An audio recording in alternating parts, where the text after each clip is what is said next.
Bem-vindo a mais um vídeo Climatizando com a Rondon Frio. E o assunto de hoje: ciclo básico de refrigeração. Você sabe o que é um sistema de refrigeração?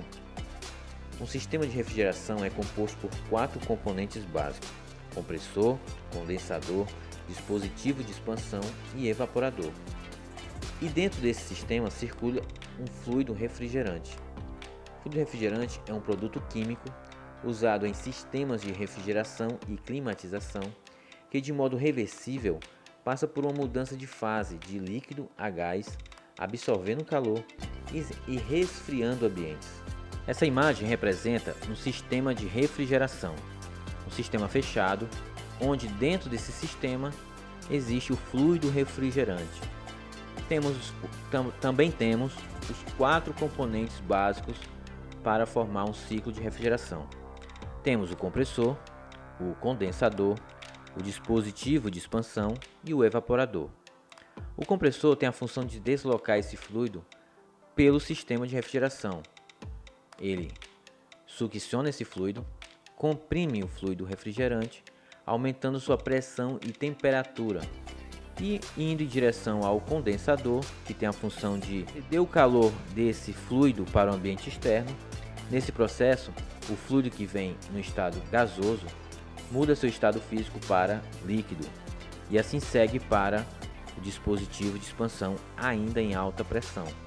Chegando no dispositivo de expansão, ele restringe essa passagem do fluido, aí assim baixando essa pressão e consequentemente baixando a temperatura, indo em seguida para o evaporador, que absorve o calor interno do ambiente interno e, nesse processo, muda novamente seu estado físico de líquido para gasoso. Esse fluido é succionado novamente pelo compressor em estado gasoso.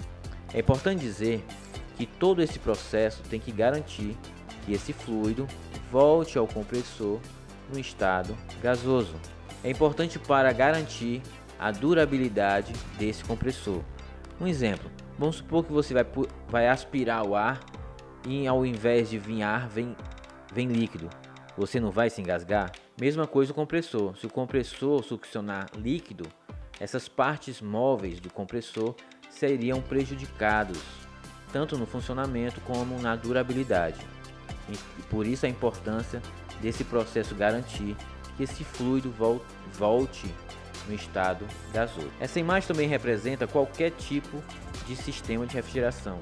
Poderia dar um exemplo de um bebedor, de uma geladeira, de um ar-condicionado de janela, de um split. Se fosse uma geladeira, por exemplo, aqui seria o compressor da geladeira, aqui o condensador da geladeira, que nas mais antigas é aquela grade preta que fica atrás da geladeira. Nas mais modernas, o condensador fica dentro do gabinete, você só sente a lateral da geladeira quente. Tem um dispositivo de expansão, que é o capilar, e tem um evaporador, que é o congelador das mais antigas, ou o freezer, que fica na parte superior ou inferior da geladeira. Se fosse um ar de janela, o compressor do ar de janela, o condensador, que é aquela serpentina virada para fora do ambiente, o capilar, o evaporador, que é a serpentina virada para o ambiente interno.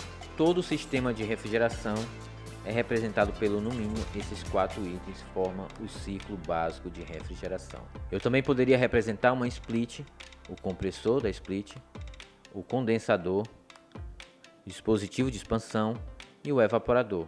Nessa animação vocês podem ver o compressor succionando esse fluido refrigerante, comprimindo, elevando pressão e temperatura.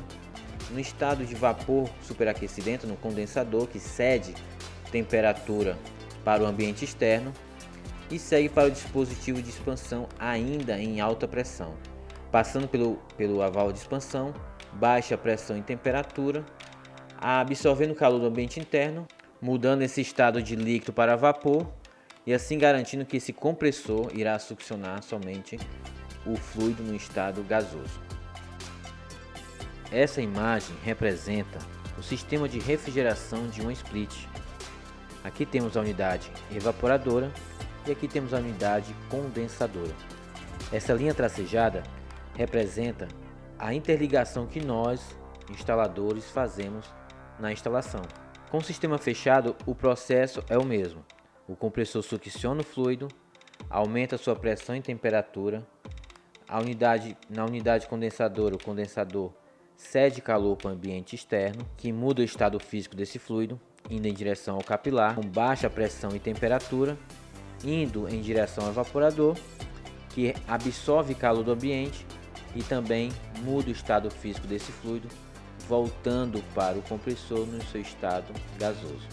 E para finalizar e fixar, essa imagem representa os processos que acontecem no sistema de refrigeração. Aqui diz, no processo 1 ao 2, o processo de compressão, exatamente o que a gente viu anteriormente.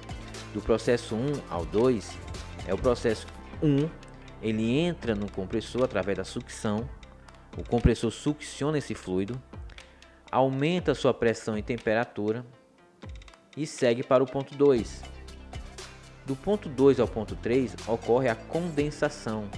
Exatamente, esse vapor superaquecido em alta pressão entra no condensador, cede temperatura desse fluido que entra superaquecido, cede calor para o ambiente externo e ocorre a condensação desse fluido, ou seja, a transformação do fluido do estado gasoso para o estado líquido.